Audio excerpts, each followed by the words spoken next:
simple as it seems, the twinkle in your eyes, the way that time slows down when you kiss me. As we fall asleep in a bed of butterflies, just close your eyes and then you'll see it. You don't ever have to. So today we'll do the unboxing of new succulents. Okay, let's check this. This is a succulent from Korea. So in-order ko na to sa local seller dito sa Pilipinas. And so this is it. Wow, may pa-freebie. May free nuts. May free nuts na binigay si seller. Well, thank you so much. At meron pa siyang note. Yan. So, yan. So, meron siyang free nuts. At saka ito dalawa to. So, thank you so much sa seller nito. So, later i-post ko kung sino yung seller nito. Okay. At meron pa siyang pa-flower. So, cute. Okay. Let's do this unboxing.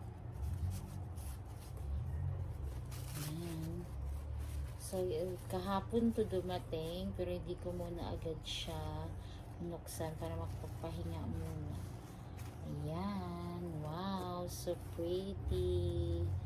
Look at that. Ayan. So, mga bago naman tayong itatanim, guys. So exciting. Ito naman. So, tamang-tama ngayon magtanim kasi hindi na ganun kainit, di na malulusaw yung mga succulents kasi parang hindi talaga sila hiyang sa init. So, ayan. Sa sobrang init. Tsaka humidity. Wow! Oh, look at that. Nice. So healthy. Ang ating mga bagong dating. Ayan sila. So, I ordered 4. This is just a 4 succulents from Korea. Ayan. So, ito naman.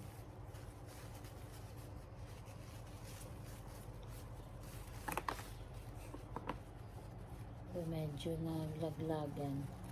So, oh my goodness. Sayang.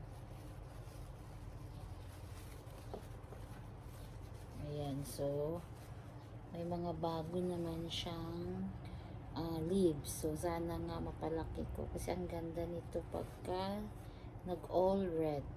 Ayan. Okay. Then next, the last one.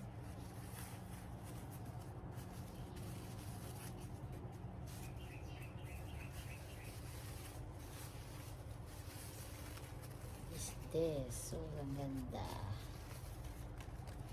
Okay. So, ayan siya guys. So, yan lang yung unboxing for today. And we're going to check na the garden. Kasi, this past few weeks, naging busy. Hindi ako masyado naka-visit sa garden. Kaya, ayan. Check natin sila. So, let's check the garden, guys. Ito na yung dito sa taas. So, nag-rearrange ako. Ayan, mga bago na halos yung nandito.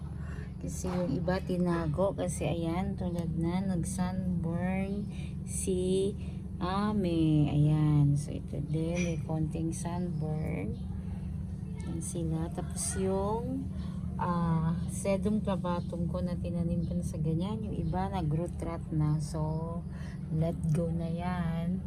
So, ito naman, yung mga bagong nilagay ko dito. And so far, maganda naman yung nangyari sa kanila. Okay naman sila dito sa new place nila. Ayan.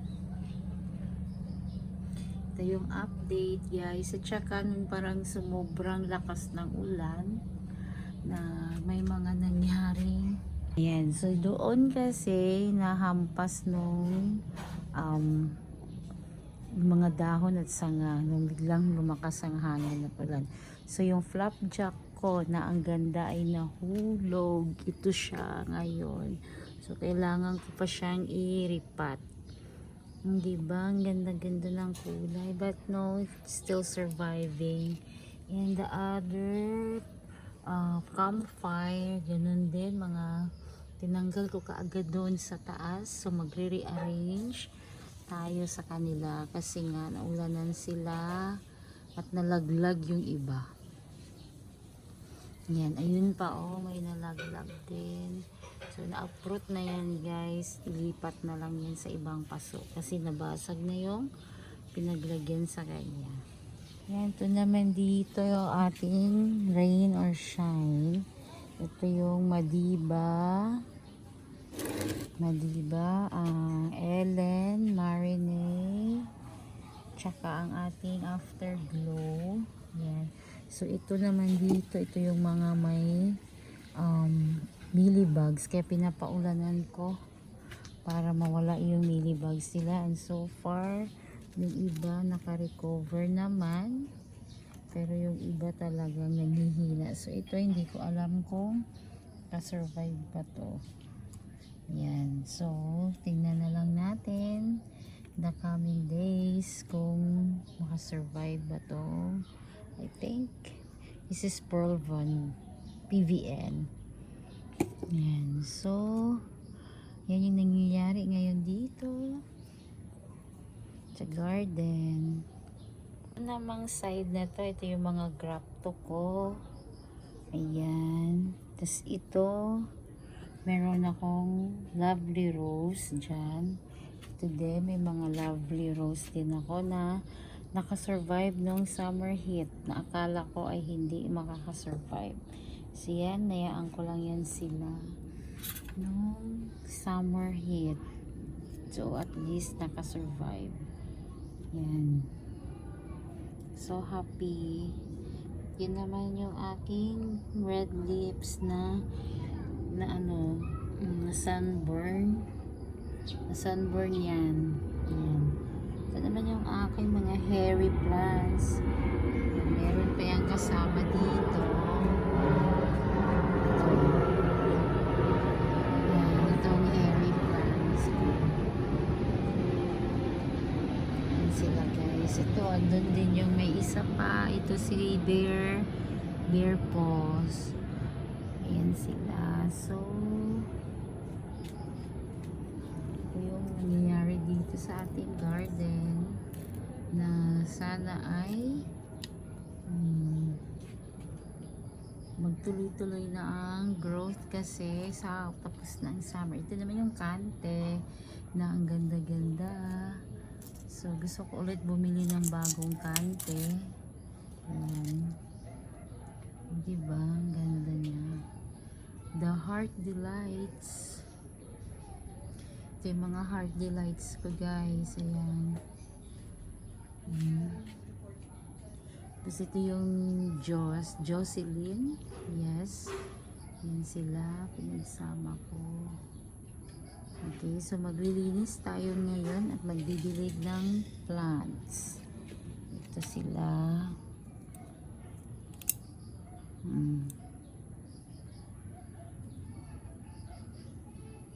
Yan sila guys. Ito naman ang aking banana and the jelly bean. Yan. So, growing naman sila dyan. So, yan. Dito naman, para na silang namamaya tulad dito. So, kailangan na talagang diligan. Kasi parang 2 weeks akong hindi nagdilig guys. Gawa nga ng nabasa naman sila. At saka yung iba naman ay naambunan. So feeling ko kaya pa nila. So but now I think kailangan na talagang magdilig. Yan, may banana na taba-taba na. Ganda-ganda. Diba? And this one here also. mga variegated. Kailangan ko din silang ilipat itong lagayan doon sa gilid banda para pag humangin hindi na sila mahampas nitong puno. Yan, kasi nasa second floor sila. So yan.